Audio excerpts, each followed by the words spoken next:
Muy buenas tardes, hermanos. Siempre les digo que el Señor les bendiga, ¿no? El Señor ya les bendijo, ya nos bendijo, ¿verdad? Vamos a ir al Señor en oración, hermanos, para que prepare cada uno de ustedes su corazón y sobre todo para que el Señor me use a mí. Yo solamente soy instrumento en sus manos, pero que sea Él el que dirija y use mis labios para que todos seamos ministrados por su poderosa palabra. Bendito Señor, una vez más nos has concedido el privilegio, la bendición tan especial de estar en este lugar, Señor. Y hemos venido, Padre, con el deseo de seguir aprendiendo más de tu palabra, que tú nos ilumines, Señor, para poder para seguir siendo transformados, para que, Señor, nos despojemos de todo aquello que nos está estorbando y podamos crecer como nuevas criaturas en Cristo. Padre, tú mejor que nadie sabes de las maneras en que hemos pecado contra ti en pensamiento, en palabra, en obra o en intenciones del corazón. Te pedimos que nos perdones para que quites todo estorbo, Señor, y que nuestro corazón limpio reciba tu bendita palabra, para, Señor, que no pequemos más contra ti. Te lo pedimos en el nombre de Cristo Jesús, nuestro bendito Salvador y Señor. Amén. El estudio de esta tarde, hermanos, como les digo, siempre le pregunto al Señor sobre qué quiere que recordemos, que afirmemos. Y pues ahorita la mayoría de los creyentes, sea de la denominación que sea, pues está recordando la muerte, la resurrección de Cristo. Otro dicen la pasión de Cristo. Y sí, en realidad Jesús nació, y hay unos títulos de ciertos libros o de ciertos mensajes. Jesucristo nació para ser crucificado. Pero yo le decía al Señor, ¿cómo debemos de entender todo esto, Señor? Primeramente, hermanos, tenemos que entenderlo como un plan perfecto, un plan divino. Jesús vino para el cumplimiento de un plan que Dios el Padre elaboró antes de la fundación del mundo.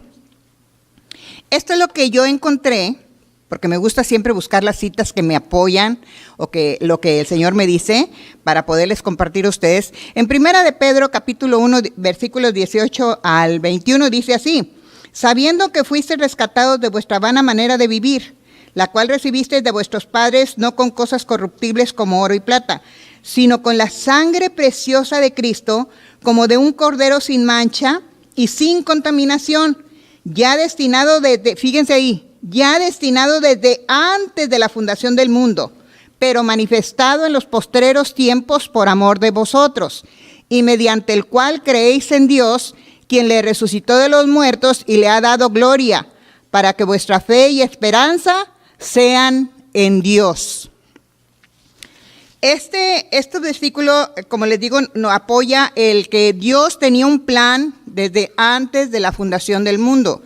Ese plan, hermanos, ese plan está sintetizado. La mayoría se escucha a veces que dicen que Juan 3, 16 al 18 es el evangelio concentrado, ¿verdad? Donde dice que de tal manera amó Dios al mundo que dio a su Hijo unigénito, y dice los propósitos por los cuales lo dio.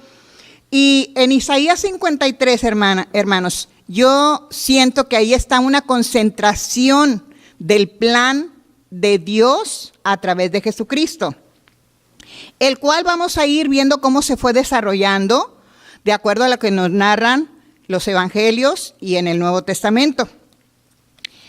En Isaías 53, no lo lean, hermanos, no lo lean, porque yo le metí aquí, como dicen, cachirulo. Agarré ciertas versiones de otras Biblias porque me pareció más clarito. Entonces hay algunas que sí las van a identificar, pero dice así en Isaías 53, hermanos: ¿quién ha creído la noticia que les hemos anunciado y sobre quién se ha manifestado o revelado el poder del brazo de Dios? En Isaías 52 habla otra vez del brazo de Dios. Dice: el Todopoderoso desnudó su santo brazo ante los ojos de todas las naciones, y todos los confines de la tierra verán la salvación del Dios nuestro. Esta es otra versión, por eso les digo, no la busquen, está más sencilla. Ese brazo está hablándonos de Jesús. En Isaías 53:2, siguiendo con el plan que les digo que está desarrollado en el Antiguo Testamento, dice, el Señor quiso que su siervo, o sea Jesús, creciera como tierna planta que hunde sus raíces en tierra seca. No tenía belleza ni esplendor, su aspecto no tenía nada atrayente.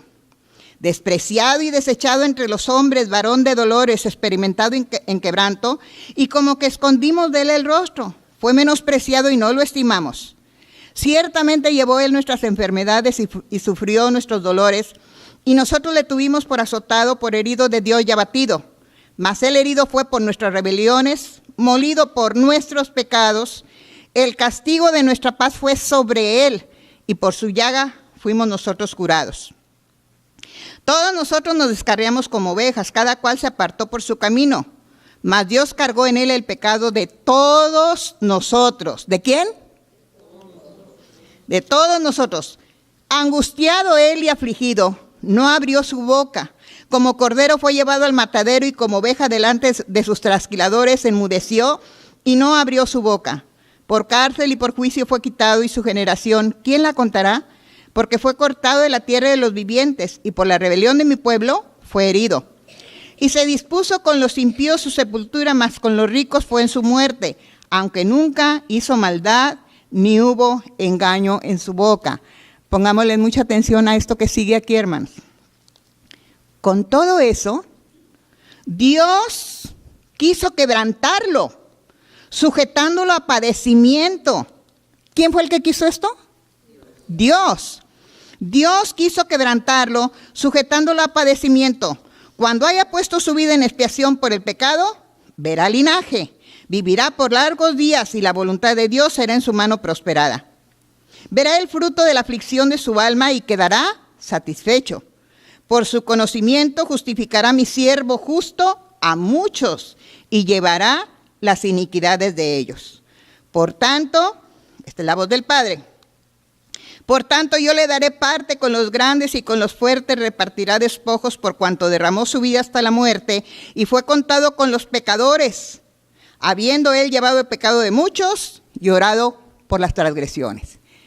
Esa es la concentración que yo veo, hermanos, en el Antiguo Testamento del plan de Dios al nacer Jesús en este mundo. Sabemos que nació, pero por cierto tiempo de su vida terrenal no se conocen detalles hasta que comenzó, digamos, de los 12 años, cuando se les separó un poquito. Pero ya después empezamos a ver a Jesús ya desarrollando el ministerio. Vemos ahí, hermanos, sobre todo tenemos que analizar un poquitito esta escritura. Porque la pregunta que hacen aquí, ¿quién ha creído? Todavía a estas alturas, hermanos, ¿quién ha creído el anuncio de Cristo? Muchos sí, otros no.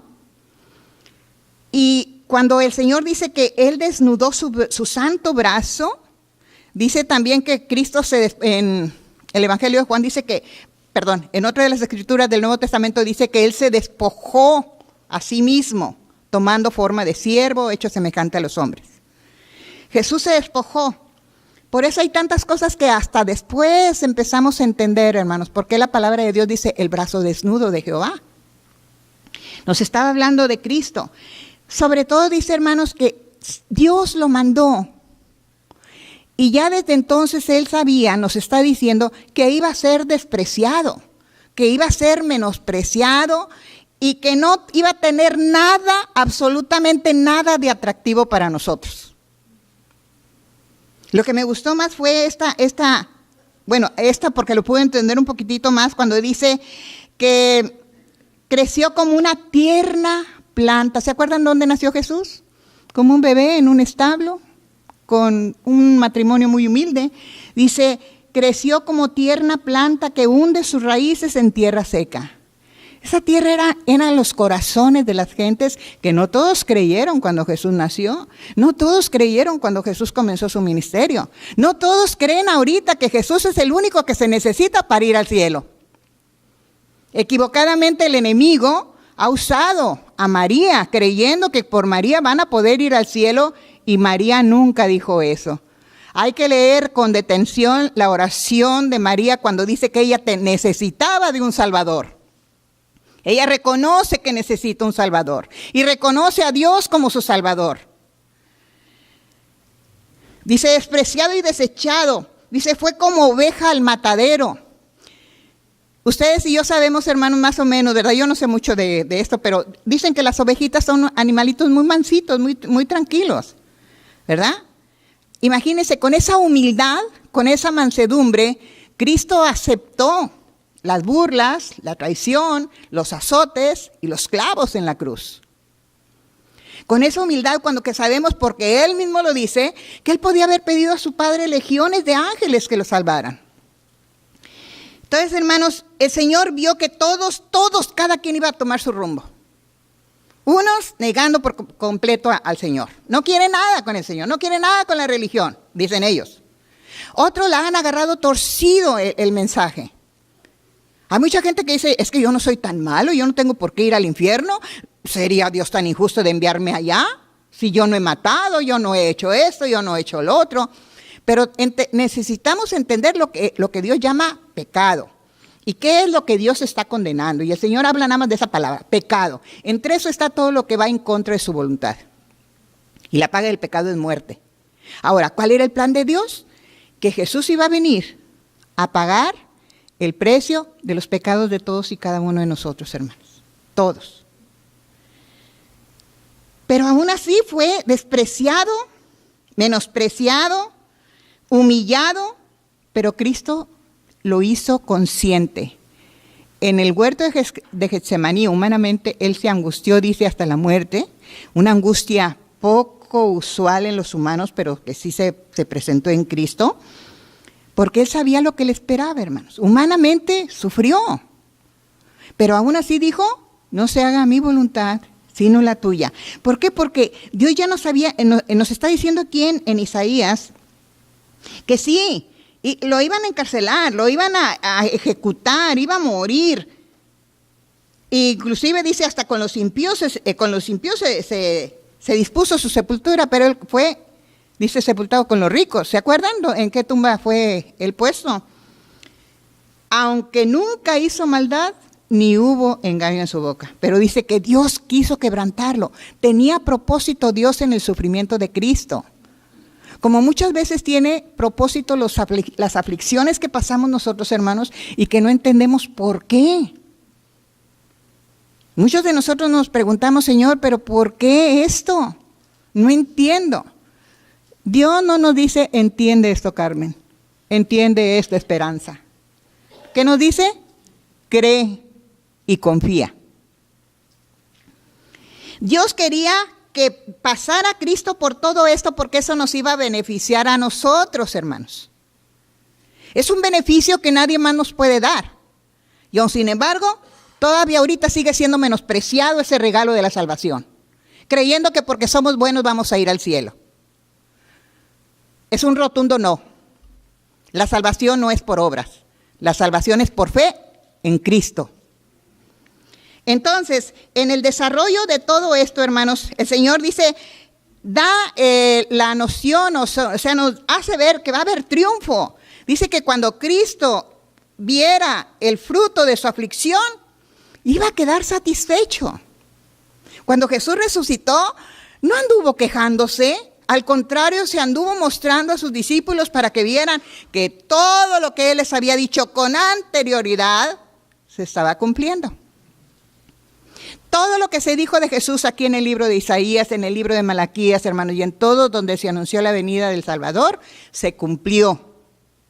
Ahora, todavía nos quedan cosas por esperar, pero ya casi las señales ya se cumplieron todas. Entonces, vemos cómo en el desarrollo de este plan de Dios, hermanos, Jesús vino, dice, para anunciar las buenas nuevas. Y lo vemos ahí, dice, el Señor predice su muerte. En Mateo 16:21, dice que desde entonces comenzó Jesús a declarar a sus discípulos que le era necesario ir a Jerusalén y padecer mucho de los ancianos y de los principales sacerdotes y de los escribas, y ser muerto y resucitar al tercer día. Entonces Pedro, tomándole aparte, comenzó a reconvenirle diciendo: Señor, ten compasión de ti, en ninguna manera esto te acontezca. Estaban escuchando los discípulos completamente el mensaje, hermanos. ¿Quién sabe hasta dónde escuchó Pedro? Pero aquí vemos que dice el Señor que era necesario, dice que de los principales sacerdotes y de los escribas, ser muerto y resucitar al tercer día. Lo estaba diciendo unido. No estaba dando el anuncio a medias. Y aun sin embargo, Pedro nomás escuchó que iba a morir. El Señor le dice: quítate de delante de mí, Satanás, me eres tropiezo porque no pones la mira en las cosas de Dios, sino en las de los hombres. Nosotros también necesitamos ver esto, hermanos, desde el punto de vista de Dios. La pasión, la muerte de Cristo fue para nuestro beneficio, para beneficio de toda la humanidad. Pero como dice el Señor, los que creen en Él serán salvos, pero los que no creen ya han sido condenados por no creer en el nombre del unigénito Hijo de Dios. Entonces, el Señor dice, todavía dándonos instrucciones a nosotros, hermanos: si alguno quiere venir en pos de mí, niéguese a sí mismo y tome su cruz y sígame. No es tomar una cruz de madera, hermanos, como algunos lo han hecho, sino simplemente el negarnos a nuestra voluntad y decir: no se haga mi voluntad, sino la tuya. ¿Cuántas veces hemos actuado en nuestra voluntad y nos hemos dado de topes? Cuando la voluntad de Dios es buena, agradable y perfecta para nosotros. Pero si la buscamos, si le creemos al Señor cuando nos dice: haz esto o no hagas esto, esa es la voluntad del Señor. Dice: porque todo el que quiera salvar su vida la perderá, y todo el que pierda su vida por causa de mí la hallará. Porque ¿qué aprovechará al hombre si ganare todo el mundo y perdiere su alma? ¿O qué recompensa dará el hombre por su alma? Porque el Hijo del Hombre vendrá. Fíjense bien lo que dice aquí el Señor. Porque el Hijo del Hombre, o sea, Él, vendrá en la gloria de su Padre con sus ángeles, y entonces pagará a cada uno conforme a sus obras. Va a venir el Señor, hermanos. Va a venir y va a dar recompensa. Esto nos debe de motivar como iglesia a buscar más de la voluntad de Dios y decirle como le dijo Saulo de Tarso: ¿qué quieres que haga, Señor? ¿Qué quieres que haga? El Señor le va a hablar, porque el Señor se comunica con nosotros y le va a decir qué es lo que quiere, qué es lo que espera de cada uno de nosotros, hermanos. Entonces el Señor está anunciando su muerte y su resurrección, hermanos. Voy a tener que acortar algunos versículos para poder terminar esto a tiempo. Luego dice: Jesús anuncia que va a ser traicionado y abandonado por sus discípulos.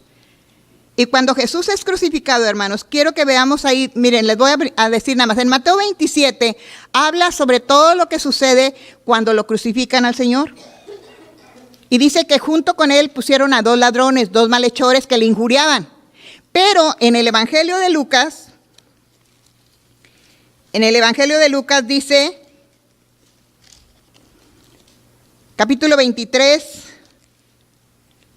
versículos 32 al 45, dice: llevaban también con él a otros 2 que eran malhechores para ser muertos.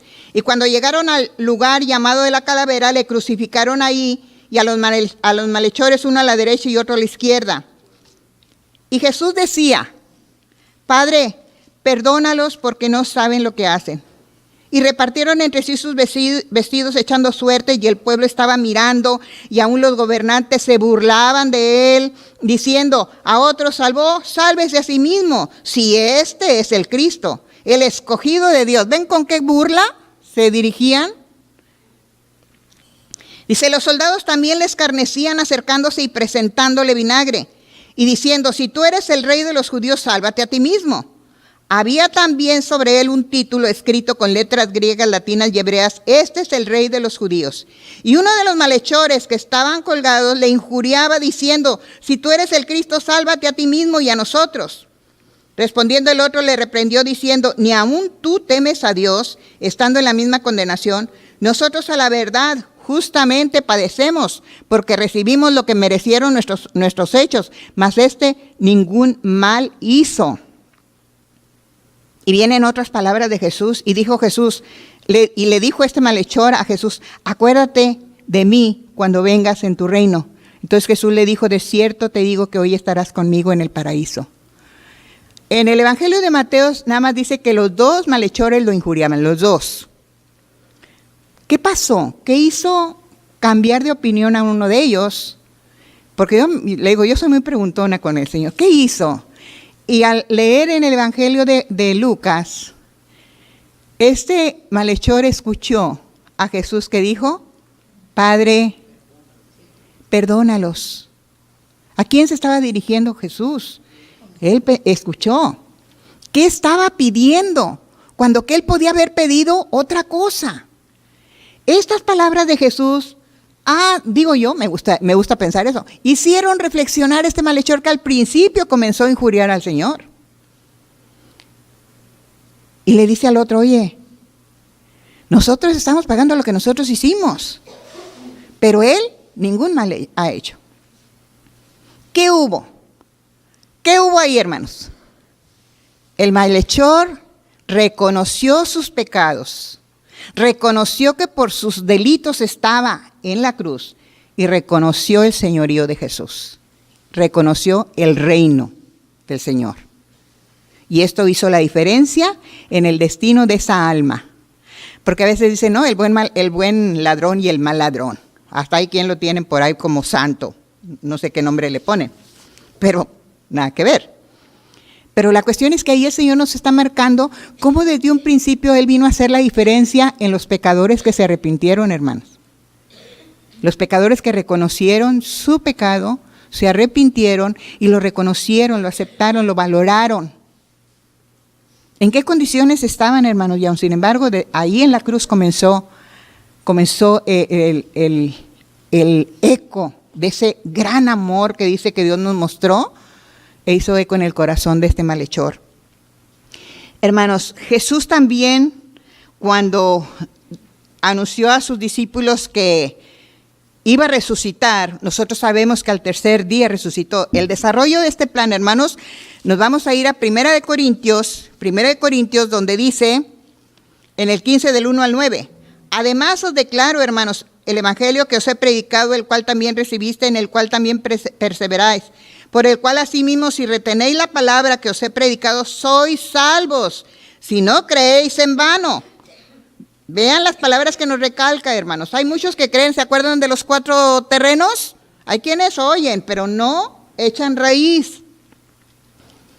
Dice, porque primeramente os he enseñado lo que asimismo recibí, que Cristo murió por nuestros pecados conforme a la Escritura, conforme al plan de Dios, y que fue sepultado y que resucitó al tercer día conforme a las Escrituras, y que apareció a Cefas y después a los 12, después apareció a más de 500 hermanos a la vez, de los cuales muchos viven aún y otros ya duermen. Después apareció a Jacobo, después a todos los apóstoles, y al último de todos, como a un abortivo, me apareció a mí. La resurrección de Cristo. Aquí está hablando el apóstol Pablo. Y acordémonos que Pablo no fue de los 12 apóstoles que anduvo con Jesús. El Señor lo alcanzó, lo escogió, lo transformó después, ¿verdad? Jesús nació,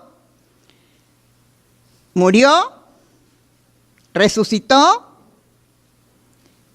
y Jesús ascendió al cielo, hermanos. De eso sí hay aquí en la Biblia las pruebas. Dice en Hechos, en el libro de los Hechos, capítulo 1, del 9 al 11, dice, y habiendo dicho estas cosas, viéndolos ellos, fue alzado y le recibió una nube que le ocultó de sus ojos.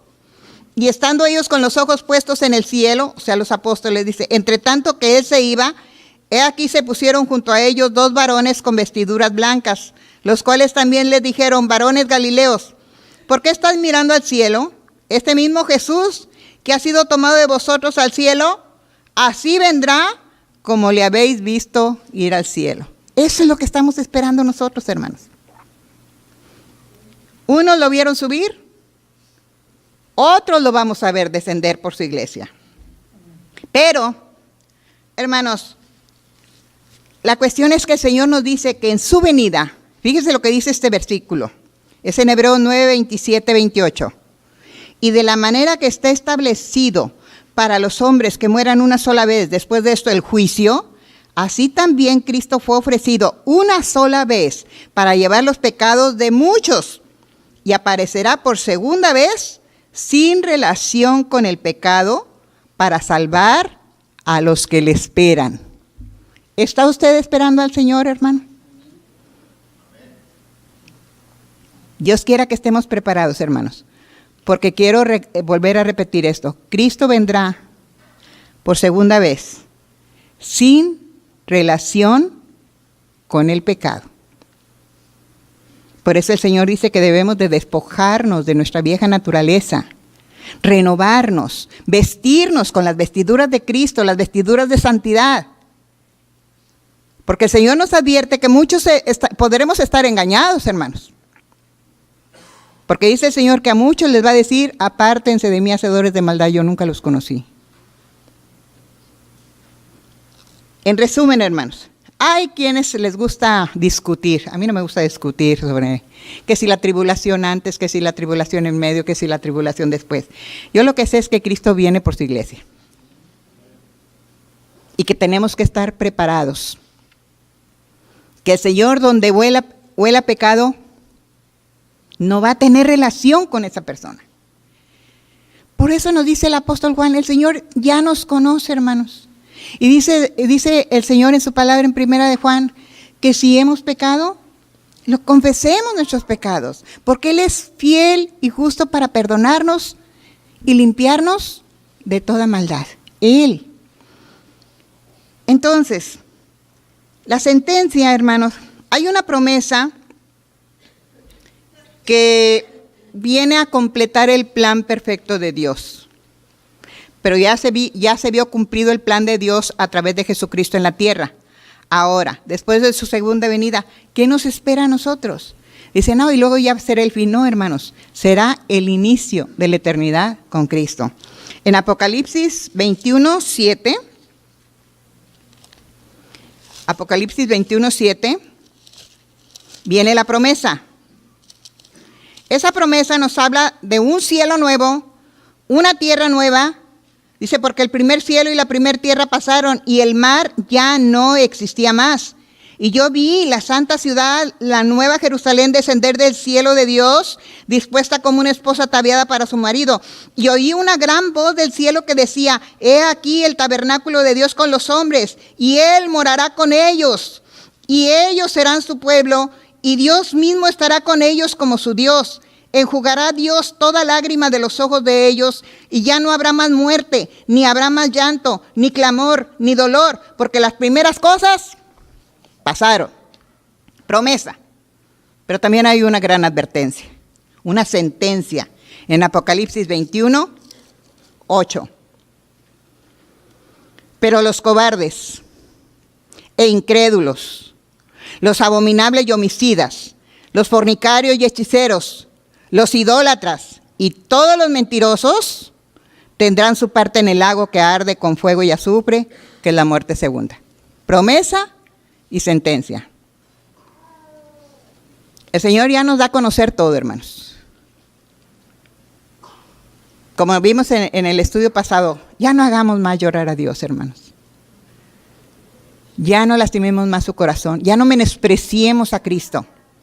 Con todo esto que está resumido en Isaías 53 y vemos cómo se desarrolló ese plan perfecto de Dios en Cristo Jesús y lo que nos promete que nos falta por pasar, lo que nos espera a los que hemos recibido a Cristo, a los que tenemos esta relación con Cristo y también lo que les espera a aquellos que siguen rechazando a Cristo.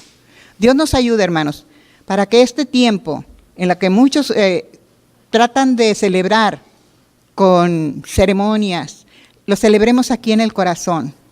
Y de verdad digamos, Señor, ayúdame a estar preparada, a estar preparado. No quiero que me tome desprevenida tu venida, quiero estar listo. Y todo lo puedo en Cristo que me fortalece. Que el Señor les bendiga, hermanos.